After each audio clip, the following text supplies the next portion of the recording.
భూతద్దం Bhaskar Narayana Narayana Narayana. Actual గా ఈ మూవీలో వాళ్ళు సెలెక్ట్ చేసుకున్న ప్రెమైస్ ఏదైతే ఉందో ఆ సెటప్, అసలు ఏం జరుగుతుంది, అసలు ఆ దిష్టి బొమ్మలు ఏమిటి, ఆ రీజనింగ్ ఏమిటి, అసలు దిష్టి బొమ్మలకి హత్యలకి ఆ కనెక్షన్ ఏమిటి, ఇదంతా బానే ఉంది. కానీ ఒక్కసారి ఈ మూవీలో ఆ ట్విస్ట్లు ఆ టర్న్లు ఓపెన్ అప్ అయినప్పుడు మాత్రం ఇదేంట్రా బాబు, సినిమాని బేస్ వైజ్ చాలా గట్టిగానే లేఅవుట్ చేసి ఈ ట్విస్ట్లు టర్న్లతో ఇలా కొడతారేంట్రా మనల్ని అనేటట్టు, అబ్బో వీళ్ళ కిల్లర్స్ అయ్య బాబోయ్ అనేటట్టు మనల్ని అసలు ఎక్స్పెక్టే చెయ్యకూడదు, ఎక్స్పెక్ట్ అసలు చెయ్యనివ్వకుండా మనం ఈ ట్విస్ట్లు రివీల్ చేయాలి అన్నట్టు ఆ ట్విస్ట్లని రివీల్ చేశారు ఏమో అనేటట్టు ఈ సినిమా నాకైతే అనిపించింది అన్నమాట. ఫస్ట్ హాఫ్ లో ఈ మూవీ స్టార్ట్ అవడం ఆ మర్డర్ తో, ఆ సీరియల్ కిల్లింగ్ ఎపిసోడ్ తో స్టార్ట్ అవుద్ది చాలా ఇంట్రెస్టింగ్ గా. దాని తర్వాత మన హీరో ఇంట్రడక్షన్, అక్కడ జరిగే setup, Bhaskar Narayana kind of ఆ ఎపిసోడ్స్ అన్ని సరే ఓకే కన్వీనియన్స్ కోసం లాగేస్తున్నారనమాట. ఓకే సెటప్ చేయండి ఈ వరల్డ్ ని అన్నట్టు మనం అలా చూస్తూ ఉంటాం. ఫస్ట్ హాఫ్ లో యాక్చువల్ గా ఈ సీరియల్ కిల్లింగ్ కి జరిగే ఇన్వెస్టిగేషన్ ఏదైతే ఉంటదో ఆ ఇన్వెస్టిగేషన్ మనకి క్లూలు ఇంకా దొరకవు కాబట్టి, ఇన్వెస్టిగేషన్ ఇంకా ఓపెన్ అప్ అవ్వదు కాబట్టి మనం కూడా ఏం జరుగుతుందిరా అన్న కైండ్ ఆఫ్ ఇంట్రెస్ట్ తోనే చూస్తూ ఉంటాం. కాబట్టి ఫస్ట్ హాఫ్ వరకు, మెయిన్ గా ఇంటర్వెల్ బ్యాంగ్ వరకు ఈ సినిమాలో ఉన్న ఇన్వెస్టిగేషన్ ని కొంచెం ఇంట్రెస్టింగ్ గానే పట్టుకెళ్లారు అని చెప్పాలి. అక్కడ ఇక్కడ కొంచెం మధ్యలో ఏదో సిల్లీ రీజనింగ్ అది ఇది పెట్టుకుని ఏదో సిల్లీ కామెడీ ఎపిసోడ్స్ లాగా ఏదో ట్రై చేశారు, కానీ ఒకటి రెండు అవి అంతగా పండలేదు తప్ప ఆ రీజనింగ్, ఆ కేసుని వాళ్ళు సెటప్ చేసిన పద్ధతి ఫస్ట్ హాఫ్ లో మాత్రం బానే ఇంట్రెస్టింగ్ గా ఉంటది.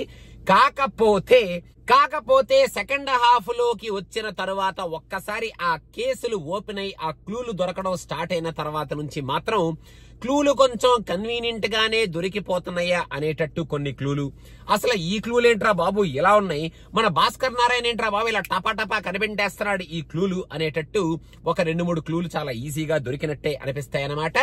ఒక చిన్న ట్విస్ట్ ఏదైతే ఉంటుందో ఈ సెకండ్ హాఫ్ లో, ఆ ట్విస్ట్ అయితే కొంచెం ఇంట్రెస్టింగ్ గానే ఉంది. అండ్ ఆ ట్విస్ట్ కి వాళ్ళు కనెక్ట్ చేసుకున్న పాయింట్ కూడా ఇంట్రెస్టింగ్ గానే ఉంది. కానీ లాస్ట్ 45 minutes ఆఫ్ దిస్ మూవీలో వాళ్ళు ఎప్పుడైతే ఈ సీరియల్ కిల్లింగ్ ఎపిసోడ్స్ ని ఓపెన్ చేసి మన ముందు బాబు వీళ్ళే అన్న కైండ్ ఆఫ్ ఓపెనింగ్ స్టార్ట్ చేస్తారో అప్పటి నుంచి మాత్రం ఈ సినిమా కొంచెం లెట్ డౌన్ అనే చెప్పాలి.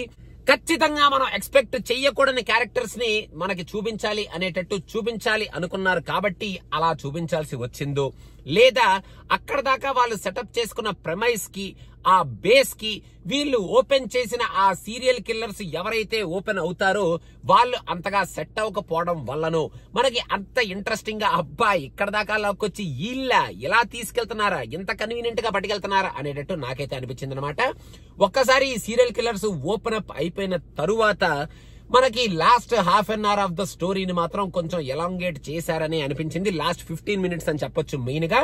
అండ్ ఆ మైథాలజీ ఎపిసోడ్స్, ఆ దిష్టి బొమ్మ ఎపిసోడ్ ఏదైతే రీజనింగ్ కింద సెలెక్ట్ చేసుకున్నారో అదైతే కొంచెం ఇంట్రెస్టింగ్ గానే ఉంది. కానీ ఆ ఇంట్రెస్టింగ్ రీజన్ కి తగిన kind of thumping and interesting twist, edge of the seat kind of twists, and ఆ ట్విస్ట్ రివీల్ చేసిన తర్వాత ఒక రకమైన ఫీలింగ్ అబ్బా ఇలా ఓరి నాయనో మైండ్ బ్లోయింగ్ కదా అన్న కైండ్ ఆఫ్ ట్విస్ట్స్ అయితే ఈ సెకండ్ హాఫ్ లో ఓపెన్ అప్ అయినాయి, వీళ్ళు రివీల్ చేశారు అన్న కైండ్ ఆఫ్ ఫీలింగ్ అయితే నాకు కలగలేదు అన్నమాట. ఇంకా మన Shiva okay he did a good job. First నుంచి లాస్ట్ వరకు కేసు రిజాల్వ్ చేస్తూ అలా బోతద్దాలు పెట్టుకుని, ఆయన బోతద్దాలు అన్నట్టు అన్నారు కానీ మరి నాకైతే ఈ బోతద్దాలు లాగా ఏమీ అనిపించలేదు, నార్మల్ స్పెక్స్ లాగే పెట్టుకొని తిరుగుతూ ఉంటారు. But okay he did a good job.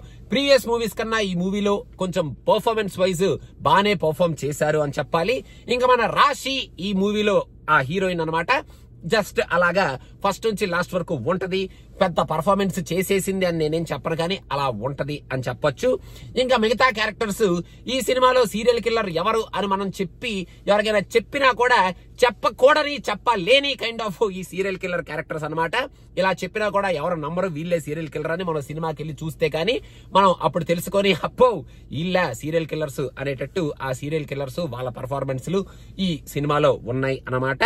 Main గా ఈ సినిమాలో మ్యూజిక్ కి మనం డెఫినెట్ గా కుడోస్ చెప్పొచ్చు. మ్యూజిక్ కొంచెం ఇంట్రెస్టింగ్ గానే ఉంది. ఆ సీరియల్ కిల్లింగ్ జరిగేటప్పుడు ఆ బ్యాక్గ్రౌండ్ స్కోర్, ఆ మైథలాజికల్ ఎపిసోడ్ మనకి కనెక్ట్ చేసేటప్పుడు ఆ దిష్టి బొమ్మ క్యారెక్టర్ కి అక్కడ జరిగే ఆ బ్యాక్గ్రౌండ్ స్కోర్ కొంచెం ఇంట్రెస్టింగ్ గానే ఉంది అని చెప్పాలి.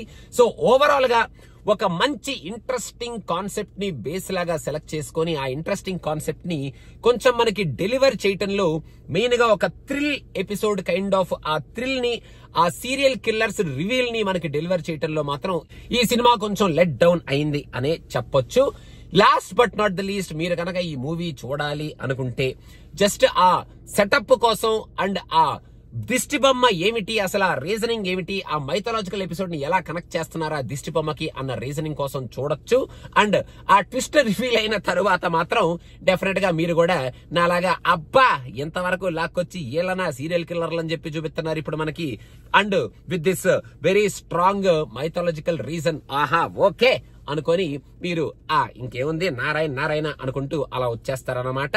ఆ భాస్కర నారాయణ, మీరు నారాయణ సినిమా పిచ్చకు కూడా ఒక చిన్న సబ్స్క్రిప్షన్ సమర్పించుకోండి. ఆ నారాయణ భూతద్దం భాస్కర్ నారాయణ.